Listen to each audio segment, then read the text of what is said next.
Isro va Miroj voqeasi payg'ambar sollallohu alayhi vasallamning ruhi va jasadi bilan sodir bo'ldi. Chunki Alloh taolo subhanallazi asro bi abdihi deb marhamat qildi. Abd degan so'z banda degani ruhni ham jasadni ham o'z ichiga oladi. Demak, payg'ambarimizni ruhi va jasadi bilan haqiqatda sodir bo'ldi.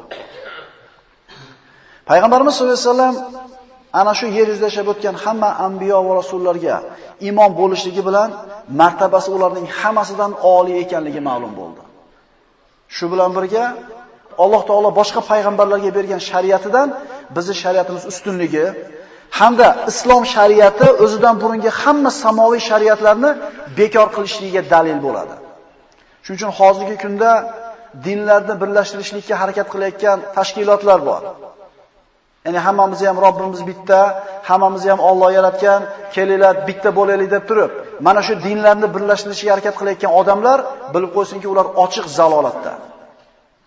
Qanday qilib Uzayr Allohning o'g'li deyotgan yahudlar bilan musulmonlar teng bo'lsin? Qanday qilib Iso Allohning o'g'li deyotgan nasorolar bilan la ilaha illalloh deyotgan musulmonlar teng bo'lsin?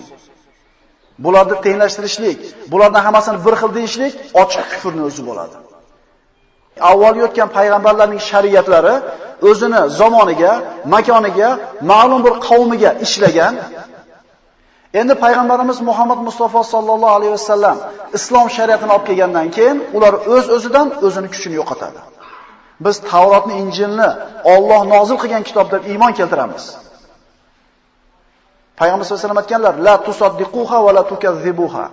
Ana shu Tavrot bilan Injildagi narsalarni tasdiqlab to'g'ri ham demanglar, lekin inkor ham qilmanglar. Inkor qilmasligimizning sababi Alloh nozil qilgan. Lekin tasdiqlamasligimizning sababi ular o'zlarining kitoblariga juda ko'p o'zgarishlarni kiritib yuborishgan. Demak, innad-dina indallohil islom. Alloh taoloning huzurida yagona maqbul din bu islom dini. Islom dinidan tashqarida bo'lgan kishilarni jannatga kiradi deyishlik ayni zalolatning o'zi.